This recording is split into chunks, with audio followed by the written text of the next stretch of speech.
Login accepted.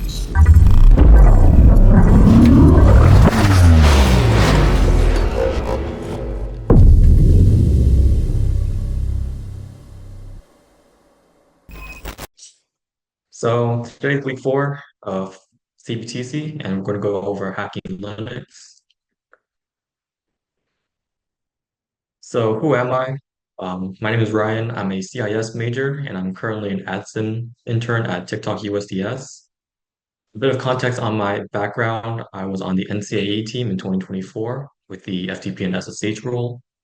Last year in CCDC, I was the business lead, and for CPTC last year, I was Linux lead, and this year I'm going to be the Windows lead.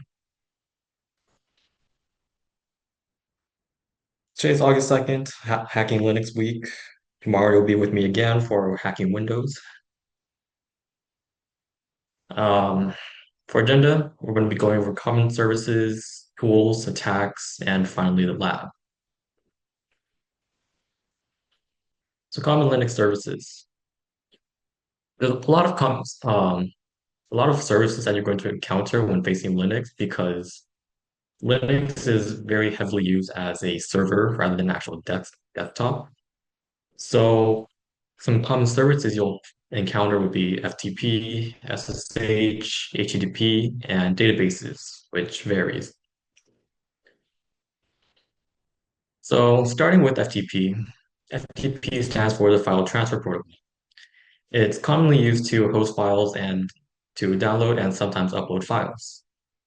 To authenticate to FTP, you can do this anonymously or through a user, which require creds. It ultimately depends on how it's configured in general, though. Um, the main things you want to look out for in FTP would be sensitive content and vulnerable service versions like credentials, PII, and VSFTPD 2.3.4, which is a backdoor version of TP.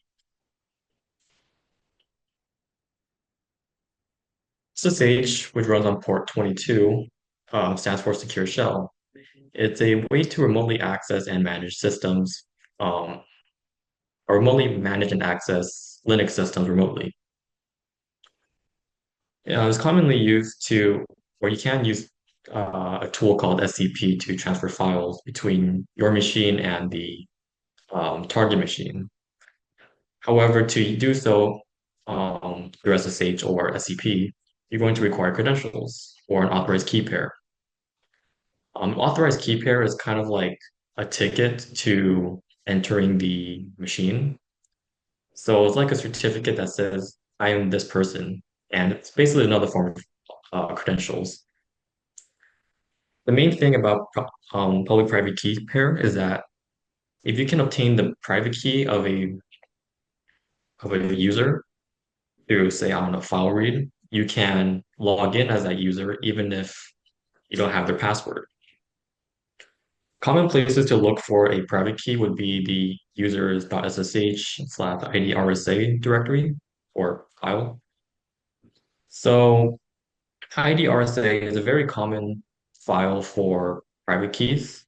Of course, the name can vary depending on the encryption type, but by default, IDRSA is going to be default name for private keys. So HTTP and HTTPS run on port 80 and 443 respectively. They stand for the Hypertext Transfer Protocols, and they're basically another way of saying a web server. About 90% of the time when you're facing a Linux operating system, you're going to encounter a web app because Linux are web servers or Linux machines are servers, right? And they're almost always going to be the initial access to Linux. Um, that's why in CPTC, when I was a Linux lead, I was basically web app as well. Some things to look out for with HTTP are the API endpoints. Web servers commonly use API endpoints that are on different ports. So if a web server is running on port 80, it may be calling API endpoints on port 8080. It's something to look out for, but it's not necessarily the most common. Um, In the event that you get initial access through a web app, something you may want to look out for would be the source code of the website. Um, Looking through the source code of the website is very valuable just because if you can see what the back end is processing from user input, you can try to go back to the web app and abuse it externally as well. Another thing about looking through source code is that sometimes there are plain text credentials. There are possibilities that you can find database credentials, admin user credentials, etc., simply just by looking through the source code. So some things to consider when looking at web apps. Databases. Databases store large quantities of data in, well, a database. We all know what a database is. Um, the thing about databases is that they potentially store sensitive data such as password hashes, which can then be decrypted. One example would be Git in MySQL. Git is open source repository that you can download, and it uses MySQL. Essentially, Git uses the database to store password hashes of all the users. So if you have access to the database, you can grab those hashes and crack them offline. Some notable databases you'll encounter will be Postgres, MySQL, and MariaDB. Of course, there's going to be a lot of other databases like MongoDB, DynamoDB, uh, whatever else DB. But essentially, databases are very high value targets when attacking Linux. So tools. MSF Venom is a payload generation tool. It generates binaries that call back to the Metasploit listener, typically. An uh, example syntax is at the top, and there's a MSF Venom cheat sheet if anyone wants to look at it. But essentially, the most important payload that you're going to be using with MSF Venom is the Meterpreter payloads, because with Meterpreter, which it connects back to the Metasploit framework, which can then be used as a C2 server. I won't get into what a C2 server is, but essentially, um, through Metasploit and MSF and Interpreter, you can execute extra commands that would originally be unavailable to you if you had a reverse shell. Some things that Metasploit offers is the post-exploitation suggester, which literally looks at all possible all scripted out exploits that Metasploit stores. And through that, you can run it and see what's vulnerable and try to exploit it. It doesn't always work, but it's definitely a good place if you're really stuck on something. File transfer. There's going to be a lot of instances where you're going to transfer files between the victim machine and your Kelly machine or vice versa.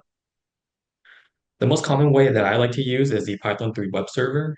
So by typing in Python 3-m http.server and the listening port, you can make a simple web server in your current working directory. This is very useful because on the client side, you can download file or whatever file you want using curl or wget. Of course, there are times web when you're not allowed to send web requests because of firewall rules. And there will be ways to work around this through, say, FTP, SCP, um, Metasploit, right? There are ways to work around file transfer. It just depends on the context and what's easiest, right? Personally, I like the Python 3 web server. So linpies is a very large bash script that enumerates privilege escalation vectors. To put it simply, it looks at very low-hanging fruit to see what is vulnerable and what is not. These things can be like processes, services, plain text passwords, etc., CVEs, and much more. One of the other things that Linksys looks out for is the GTFO bins. GTFO bins is a large repository of Linux binaries that can be exploited. So let's say there's a misconfiguration on permissions for a specific binary. If you think that it is vulnerable, you can look at GTFO bins, look up for the binary, and if you see a privilege that matches what is on the GTFO bins, it is most likely usable. Yeah. And we'll get into GTFO bins a bit more later. PSPy is another tool for monitoring processes. Unlike LinPs, which looks at whatever current processes are running, PSPy monitors processes in real time. So in the image, you can see that the UID 0, which is the root user, is running who am I. LinPs catches this because running who am I is a process. So another really good tool about using PSPy is that it can capture cron jobs. Cron jobs are basically scheduled tasks that you can run every X time, right? Every 5 minutes, every hour, every month, etc. So running PSPy catches those cron jobs that are very hard to find. And they're hard to find because you can't look at other people's cron job entries. That is just a secure feature by default. But PSPy can see what those cron jobs are executing, and therefore you can see what their entry is, essentially. And finally, Google, right? Google is your best friend when it's coming to pen testing, especially if you're facing some kind of CVE or unknown exploit to you. A little heads up or just like advice, be careful of what you put into Google and AI. In an actual pen test and competition environments, you don't want to be putting in passwords or JWT tokens into Google and AI because by default, that is very insecure since you're submitting sensitive information to third parties that aren't exactly trusted. Now, in the lab, I don't really care what you do, but just something to look out to note in tryouts, competitions, and actual engagements.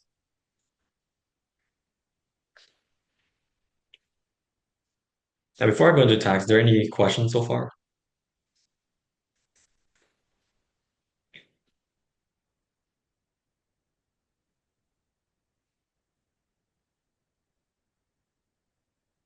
Yeah, we would never leak information to a competition.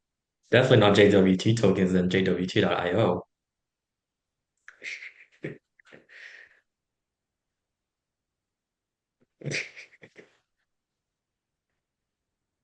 We're good pen testers, I swear. So since there's no questions, we're going to go on to attacks.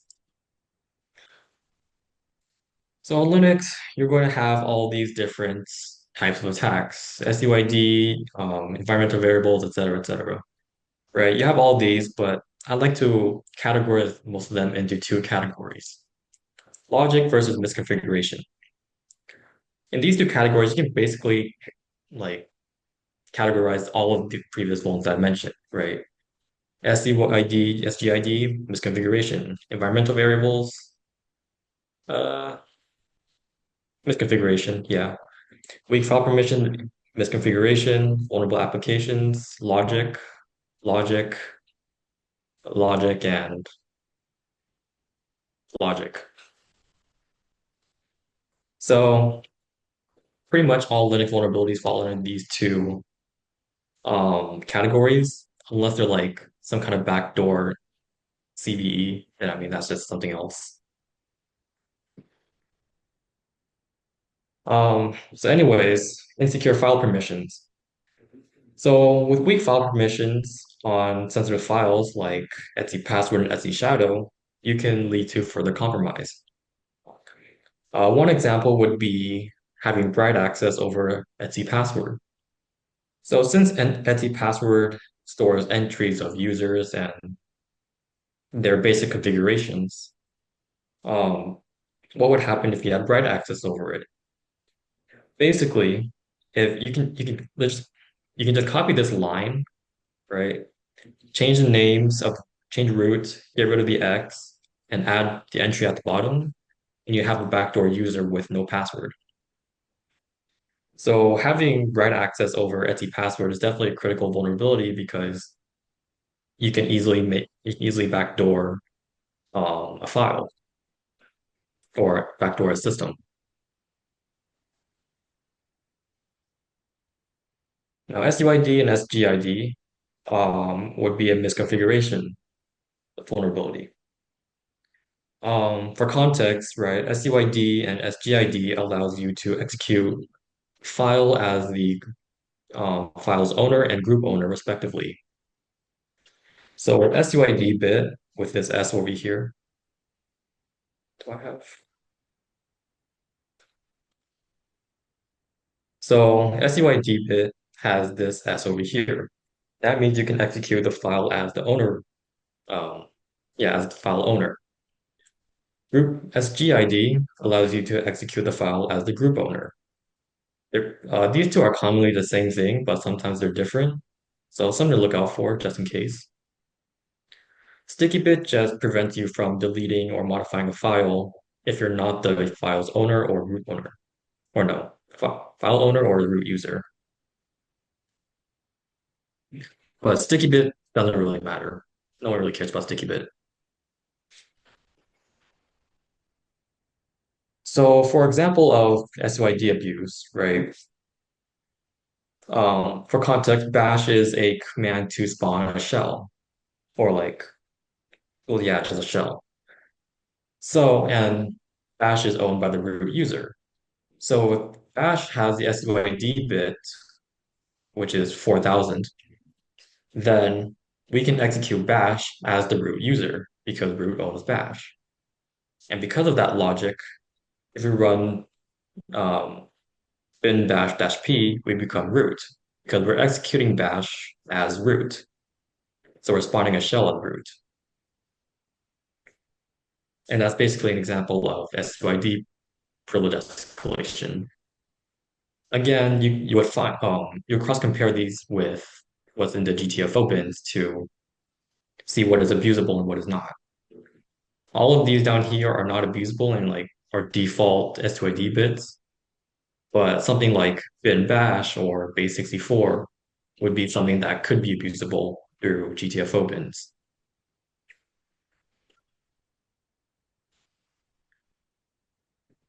The pseudo abuse.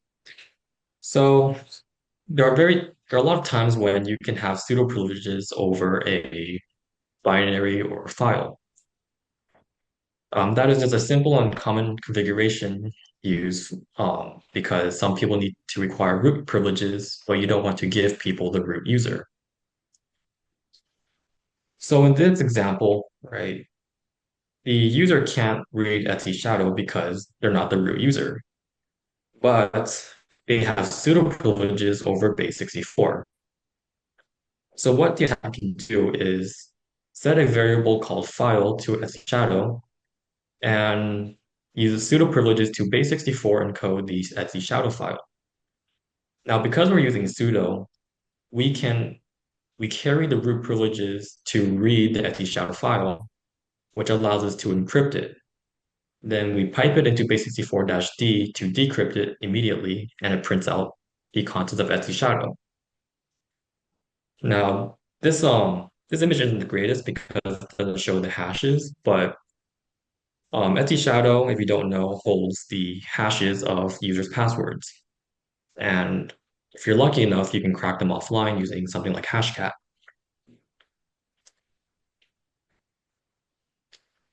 Cron tabs, we went over this earlier, but just repeating myself, cron tabs is a way to automatically run commands or scripts. They're essentially like a scheduled task. You can run it every minute, hour, day, month, whatever, right? Um, Everyone has their own cron job entry, so you can't look at other people's cron jobs. But with tools like PSPy, you can view what kind of cron jobs are being activated and how often. Kernel exploits.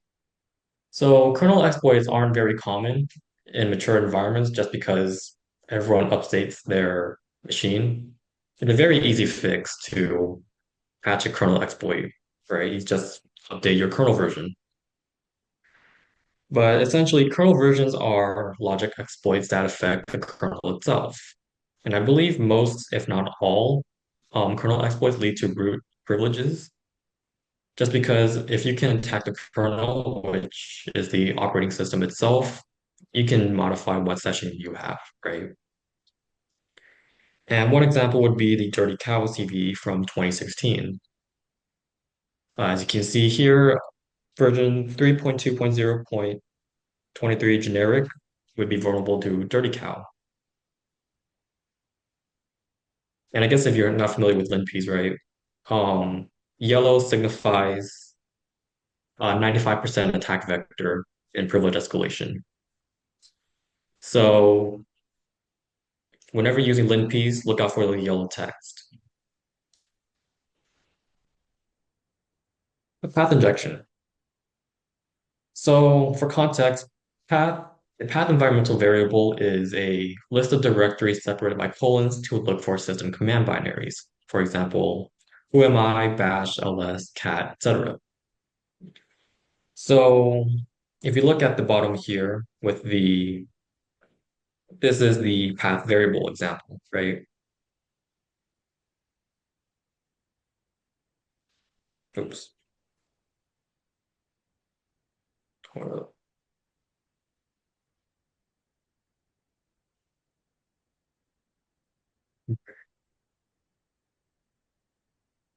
There.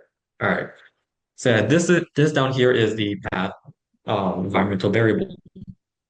So whenever you run a shell command like ls, who am I, cat, the system doesn't know where the binary is by default, but instead looks down these paths um, for the binary. So first it'll look down the user local S bin for say ls. Then it'll go down user local bin, user S bin, etc., until it finds the command ls. If it finds the file ls, it executes it. If it doesn't, then it returns command not found. So the idea is with path injection, what if you put a malicious file at the very beginning of the path environmental variable? That means that whenever you call ls or something, it would execute your malicious ls before it gets to the actual one way down here. And here's an example of that. So here we have two binaries with the SUID bits, safe and vulnerable, both of which are owned by the root user.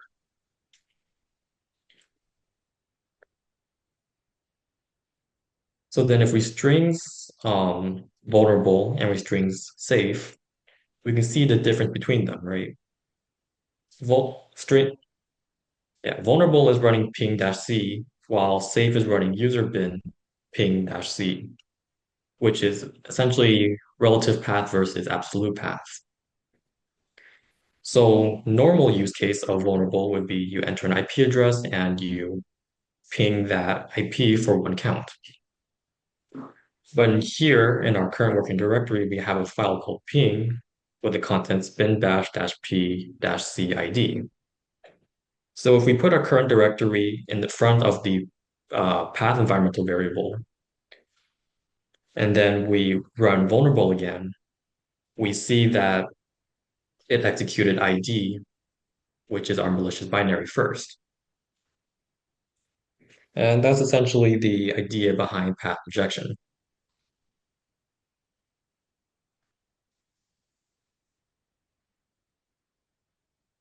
Yeah, and here's a picture explaining it as well. Lap time. That was actually really fast. Does anyone have any questions?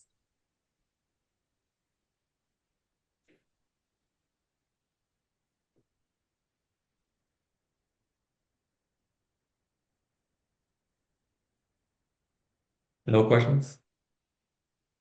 All right. So, lab instructions. You're going to have three Linux machines. Linux 1, 2, and 3. I think I need to fix Linux 3 actually. But essentially, router is out of scope, so don't touch that. And your goal is to find as many vulnerabilities as possible. And there's multiple ways to get root, but for Linux 3, there's only one way of initial access. Yeah. Anyways, for the homework, you guys are going to write up on at least three Linux vulnerabilities found in the lab. Explain the impact of the vulnerabilities to a technical audience. So, why did you give the vulnerability X impact or criticality rating? Think how likely is it for an attacker to exploit this vulnerability, and what does the attacker gain when exploiting it? Um, Next, you're going to include steps taken to enumerate and exploit the vulnerabilities. So include screenshots for as many steps as possible and briefly explain the commands being used in the screenshot. You don't have to explain commands like ls, cat, etc., but explain the commands that are actually exploiting the thing or the vulnerability. Then finally, you're going to explain how you remediate the vulnerability. So I guess for the dirty cow kernel exploit, right, you would say the remediation is to update your operating system. And I suggest putting in multiple solutions just because in real engagements, not a single solution may not be a valid solution for the client, and they may need alternatives.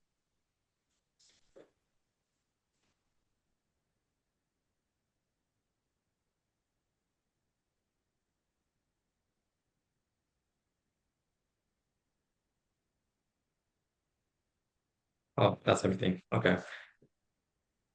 Yeah, and that's basically all the homework.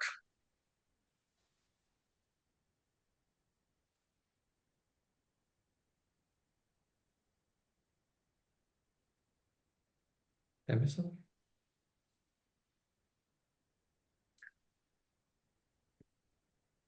Oh, also, um, there will be bonus points given if you find extra vulnerabilities in Linux 3. So Linux 2, you're going to have all your basic vulnerabilities. Linux 3 is going to have more advanced ones. So finding exploits for those will lead to bonus points.